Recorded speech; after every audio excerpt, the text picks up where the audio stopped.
এই যে আমরা এখন আছি গোবিন্দজিউর আশ্রমে। এই যে এখন গোবিন্দজিউর রাধা গোবিন্দজিউর ভোগ প্রস্তুত হচ্ছে। এই যে তুলসী পাতা দেওয়া হচ্ছে। এখন রাধা গোবিন্দজিউর আরতি হবে। এখন ভোগারতির পরে ভোগ শেষ হওয়ার পরে ভক্তগণ প্রসাদ পাবেন। এই যে আপনারা দেখতে পাচ্ছেন রাধা গোবিন্দজিউর বিগ্রহ, সঙ্গে আছেন এই যে ভক্তবৃন্দ, এই যে গৌর ভক্তবৃন্দরা, ওনাদের ফটো আছে। যারা এখানে সেবায়িত ছিলেন বা গুরু মহারাজজিরা, ওনাদেরও ফটো এখানে পূজিত হচ্ছে।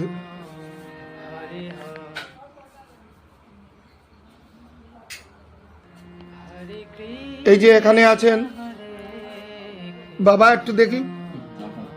এই যে ইনি হচ্ছেন প্রভুপাদ শ্রী শ্রী নীলকান্ত গোস্বামী, আমার বাবা। এখানের এই গোবিন্দজিউর আশ্রমের এই রাধা গোবিন্দজিউ, এই যে বড় বড় বিগ্রহ দুজন আছেন, ওনারা হচ্ছেন আমাদের কুলদেবতা শ্রী শ্রী রাধা গোপীনাথজিউ। এবং এখানে আপনারা দেখতে পাচ্ছেন শ্রী শ্রী রাধা গোবিন্দজিউ সুখদেব দাসজি। এখানে মেইন মন্দিরের প্রতিষ্ঠাতা ছিলেন সুখদেব দাসজি। ইনি হচ্ছেন সুখদেব দাসজি। ইনারি বিগ্রহ, পূজিত বিগ্রহ হচ্ছেন এই শ্রী শ্রী রাধা গোবিন্দজিউ। এর জন্য এই মন্দিরের নামটি হচ্ছে রাধা গোবিন্দজিউর আশ্রম। এখানে এই যে এখানে সেবা পূজায়, নিত্য সেবা পূজায় নিয়োজিত আছেন আমার বাবা শ্রী শ্রী নীলকান্ত গোস্বামী। এখন ভোগ হবে, গোবিন্দের ভোগ, এবং ভোগ পরে ভক্তগণ প্রসাদ পাবেন।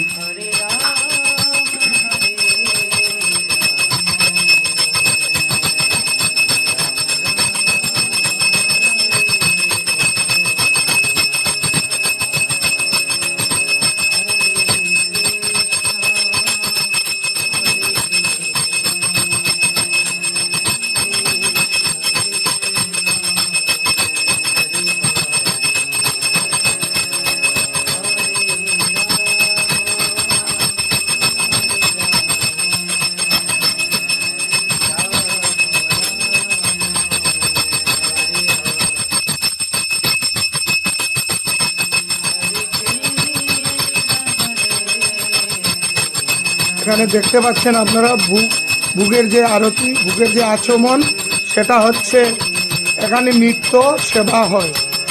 তো স্থাপিত বিগ্রহ, ওনাদের প্রাণ প্রতিষ্ঠা, যে বিগ্রহদের প্রাণ প্রতিষ্ঠা হয় বা স্থাপিত থাকেন বা কুলদেবতা থাকেন, ওনাদের নিত্য সেবা পূজা করতে হয় এবং নিত্য যে ভোগ দিয়ে সেই ভোগের প্রসাদ গ্রহণ করতে হয়।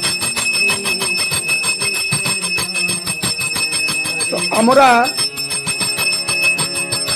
গোস্বামী পরিবারের লোক, আমরা হচ্ছি বৈষ্ণবরায় গোস্বামী বংশের লোক। আমাদের বংশের কুলপ্রদীপ ছিলেন শ্রী শ্রী ঠাকুর বৈষ্ণবরায়, এবং উনার পরে আপনারা হয়তো চিনেন নবদ্বীপভাষী শ্রী শ্রী প্রভুপাদ শ্রী শ্রী দাসানন্দ স্বামীজি মহারাজ। উনার ফটো এখানে আছে। এই যে ইনি হচ্ছেন শ্রী শ্রী দাসানন্দ স্বামীজি মহারাজ। তো ইনিও আমাদের বংশেরই ছিলেন। তো আমরা বংশ পরম্পরায় এই সেবা পূজা চালিয়ে যাচ্ছি। এই যে আপনারা শ্রী শ্রী রাধা গোবিন্দ এবং শ্রী শ্রী রাধা গোপীনাথজিউর দর্শন করতে পাচ্ছেন এখানে।